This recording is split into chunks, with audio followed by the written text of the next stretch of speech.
I don't know. Here's what we can do.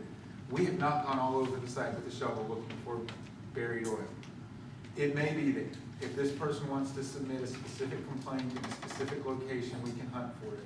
The other thing is, if anything is seeping through the soil and leaving the site, if you can walk me up somewhere and say, look, there's oil seeping out of the site, we're interested in knowing that.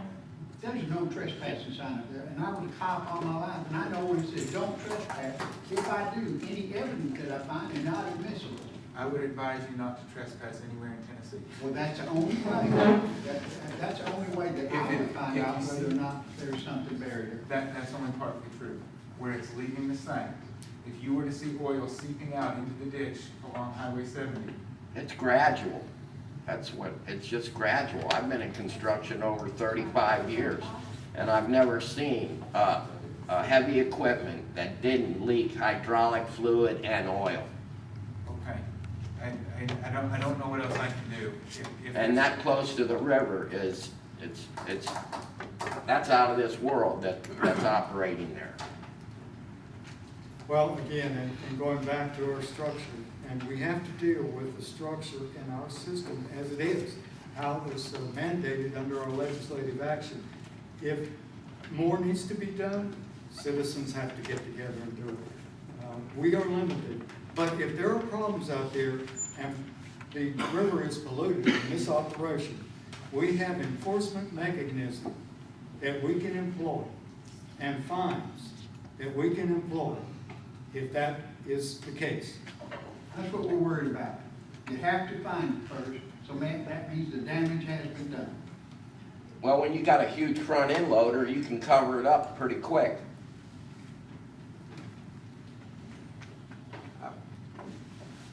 I got a little observation here. and All right, sir. I'm on how common this practice is.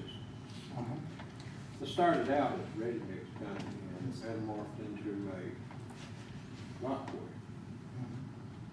Hoover just recently bought a piece of land up near Castilian Springs, pretending to be a farm operation. Yeah. Saw that on Is TV. this a common practice?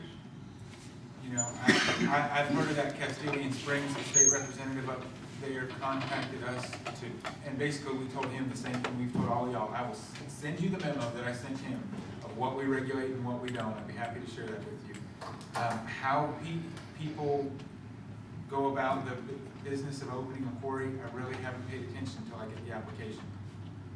Whether you set it up as an LLC or an Inc. or So you guys wouldn't check out farm? Really, what we do is, if you have local regulatory bodies that stay on top of this, they're the first line of defense. We are up at the state level.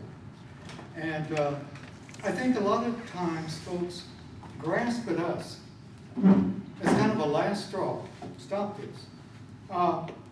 If they've got an appropriate application and if you go through the public hearing process, and we don't find anything in that process, and there aren't any local regulations, there's no federal regulation that would be involved, then, You know, that's almost true. yeah. The That's a way of law. I have been asking, and I'm the only commissioner that asked for a zoning Okay. law in this, and I am constantly met with everybody saying, no one wants to tell a person what to do with his land. Well, what if it affects everybody else? You know what I mean? And then, I can tell you firsthand, that at the planning commission, they passed it, and the next day, it was sold to the Wells, and then, probably within a week, they were doing it. We had no idea they do it until all of a sudden they started digging. And of course, we And then can't we do would've anything. called y'all if We we'd are known. another level, and we understand that, believe me, but we're without power to do anything about it. We're one. Yes, sir. One quick comment. You got money, do anything you want. Amen. Well, I, this is above and beyond what we ought to talk about here, but listen, a community can do a lot. To throw out a local, an example from our area, they're trying to develop a set of rules for ridgetop development. They've done that in the Smoky Mountains in Sevier County. There's a set of proposals that they've been kicking around for several years in Knoxville, Tennessee, for a set of ridgetop rules, so that you can develop only so far up on the bridge. And it's been thrown aside to a study committee. But I'm saying that eventually there will be a set of ridgetop rules, which will bridge the gap between development and protection of the ridge. And that's what we are doing here, and that's what you folks need to do. This gentleman, he's got a fairly good application and a good plan in. If he'll do his job, he can operate that and protect the environment. And you folks can be a watchdog. So, okay. I just don't know if I could run a business that everybody was against. Don't buy gravel from him. You know, what can you do? Can I throw this out, and I don't want to alarm anybody, but we've been doing this, some of us here, for well over 20 years, and I've found throughout time that the worst fears are generally never met. And frequently, a place such as this, or another type of mine, can be an integral part of the community.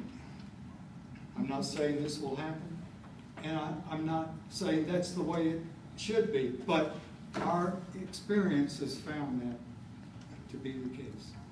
So limestone quarries do not pose that big of an environmental problem for the state of Tennessee. There are other sites and facilities that pose greater problems. The biggest problem here would be sediment that would come from a huge storm event that may overflow. The way this thing is designed, it would take a fairly large storm event, would you say? Absolutely. So if they keep that water and treat it and settle the solids out to the 40 milligrams per liter, it's going to protect the designated uses of that water body. Okay. Any other comments? We need to close it up, but please send in your written comments. They are, we read everything. Yes, sir. I have a question about the blasting and everything.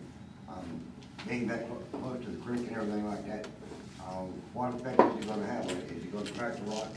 Because there could be a possibility by doing so, it could change the flow of the water, and it could dry it up. It crack all the rock over there. I can't, I don't really know. I know that the blasting activity, I've been on sites in which a blast occurred off the safe distance, and I didn't know it occurred. If they do it right and they have a permit, and there is frequently they contract with a company to do this, and they're certified, there shouldn't be a problem. But I don't know. You would have to ask the folks, blasting people that deal with that, and we have an address here. Because, Pardon? I know that down the interstate when they were doing some blasting down there, the Yeah. rock was supposed to come to it and hit the windshield either. It does happen. Now, is that this site? There's blasting problems on this side, or there has been in my place, and I've tried to talk to them about it, but again, my floor's cracked today, a brand new building, and again, nobody came and warned me, told me anything, that nobody came and inspected or did anything in my business about the blasting, and I know y'all are not blasting. I thought those were published in the paper. Are they not published in the local paper? The blasting I don't schedule? know. I thought they were, but again, I don't know. AutoZone did a blast, and boy, they came and they came and inspected, and warned us so we would know what was about to happen. Yeah. And I've never been warned about there, ever. I mean, I know y'all are not blasting people, and that's what I was saying about, looks like to me it'd be smarter to have, everybody working together. The mines that I've been around, and I worked for a company in Kentucky once, and I did pre-blast surveys, and we had to go in and do a survey of the person's property before Right. and after. You're And right. I thought there was a horn system, and it was also published in the paper. I don't know what, Mine has never been inspected by this company, ever. AutoZone did, but the other people have not. Gail, you and a lot of people have talked about the comprehensive nature of regulating this type of operation. Currently, the state of Tennessee does not see fit to regulate every aspect of a site comprehensively. It is splintered. You all have figured that out. Water is a permit, air is a permit, blasting is Department of Commerce and Insurance. It's not even environment. Tennessee Department of Transportation. Rita has given me the phone numbers, like for the blasting. If you call her, she'll help you. And she's helped me before. But I have one issue that I'd like to speak about, and that's the berm. We had a very large rain, and the berm was notched out so the water could escape all at one time. Now, Mr. Wells, I'm sure you remember that. I can't miss it. It's right out my window. Is this recent or is this something? No, that Rita's this has already been, inspected? this has been months. This has been months. Quite a while back. I've been out to the site several times and never noted that myself. I'm No. not saying it didn't happen, I'm just saying that when I No, was out there, the berm was in good shape. I There's trekked plenty up of the- witnesses that know about it. I trekked upstream, put on my waders and trekked upstream and looked and trekked downstream. I'm surprised and you could looked. walk in the stream. I couldn't find any sediment load or anything that would make me think the berm had been breached. But, I mean, I'm not saying it didn't happen, I just couldn't find anything. No, when you were there, when I talked to you, it wasn't there. But it was notched out in the middle, and it was very noticeable. I knew what it was. I picked it up right away, and then it was put back in place when the water had run off.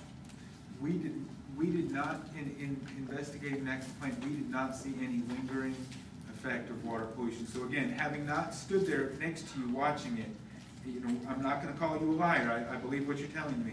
But based on our investigation, we did not find any long-term impacts to the stream.